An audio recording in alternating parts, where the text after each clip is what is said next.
धनबाद में बुधवार को दलित गौरव मिलन समारोह हुआ। इस समारोह में कांग्रेस के जिला अध्यक्ष, प्रदेश के कार्यकारी अध्यक्ष, पूर्व मंत्री मन्नान मलिक, अनुसूचित जाति विभाग के प्रदेश अध्यक्ष सहित अन्य कांग्रेसी शामिल हुए।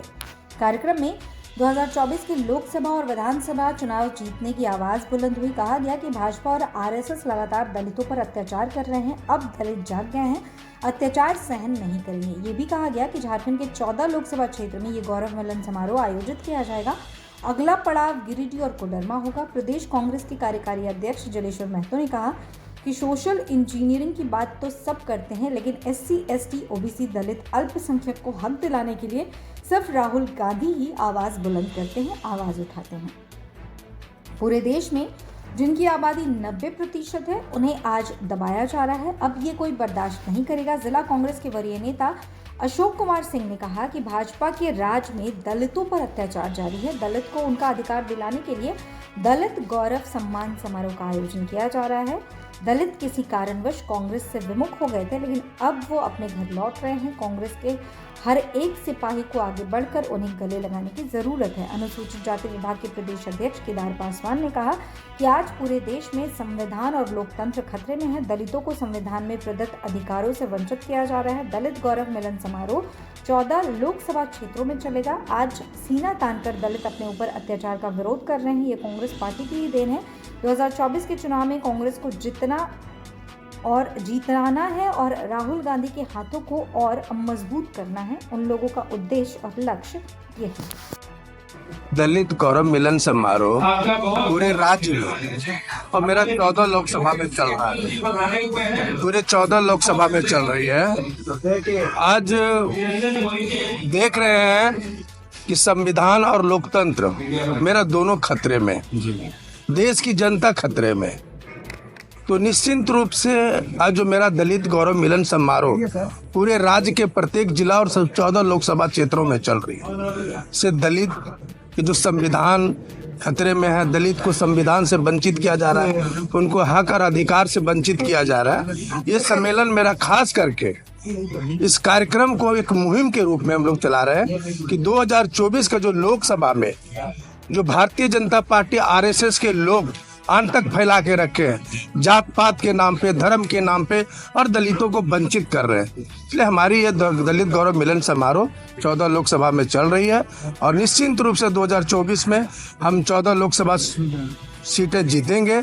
और जो दलित उत्पीड़न मामला हो रहा है, एट्रोसिटी एक्ट जैसे, आज आदरणीय मल्लिकार्जुन खड़गे साहब के नेतृत्व में राहुल जी को हम लोग प्रधानमंत्री बनाने के काम करेंगे।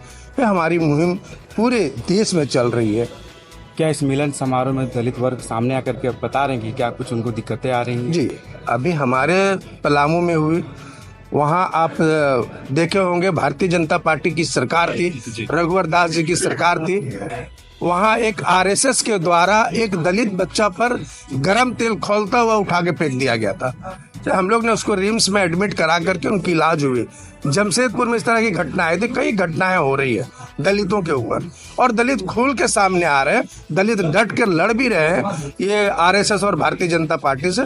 तो निश्चित रूप से हम संगठित हैं, संघर्ष भी है कर रहे हैं और 2024 में हमें सफलता मिलेगी। ये कब तक ये मिलन समारोह आयोजित होता रहेगा? अभी हमारा जब तक ये मिशन है कि हम प्रत्येक लोकसभा में हम लोग कर रहे हैं, और ये हमारा 2024 लोकसभा और विधानसभा दोनों चलेगा। और जब तक दलितों पर अत्याचार होगा, इस तरह का कार्यक्रम हम लोग आयोजित करते रहेंगे। नेक्स्ट सभा कहाँ होने जा रहा है? अभी हमारा नेक्स्ट होगा गिरिडीह और कोडरमा, उसके बाद हजारीबाग है, चतरा है, उसके बाद में फिर हमारा जमशेदपुर। इस तरह कार्यक्रम हम लगातार है। अभी एक परिचय केदार पासवान, झारखंड प्रदेश अध्यक्ष, अनुसूचित जाति विभाग।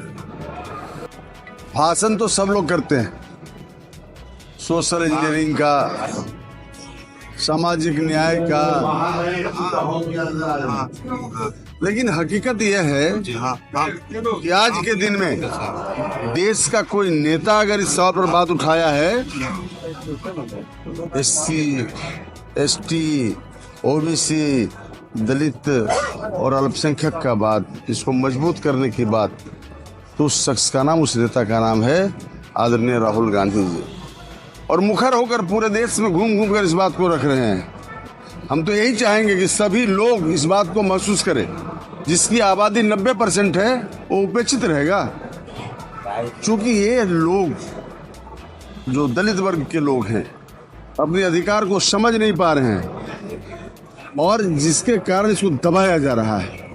आज दलित जागने का काम किया है और दलित अपना सम्मेलन कर रहा है, आपस में मिल रहा है, शक्ति को बढ़ा रहा है, अपने अधिकार के प्रति भी जागरूक हो रहा है। इसलिए देश में निश्चित तौर पर आने वाले समय में जो नारा राहुल गांधी जी दिए हैं और जिस ढंग से वो पद यात्रा कर रहे हैं, न्याय यात्रा कर रहे हैं, तो निश्चित तौर पर आने वाले समय में इनको सम्मान मिलेगा, अधिकार मिलेगा, स्थान मिलेगा। और जो बेरोजगार युवा जो घूम रहा है, आज की जो भारतीय जनता पार्टी की सरकार इस सवाल पर गंभीर नहीं है, लेकिन राहुल जी गंभीर हैं। बेरोजगार के सवाल पर, महंगाई के सवाल पर, ये जो परिसंपत्ति बेची जा रही है उस सवाल पर, जिसके कारण उनको सदस्यता भी गंवाना पड़ा, लेकिन उनको परवाह इस बात की नहीं है।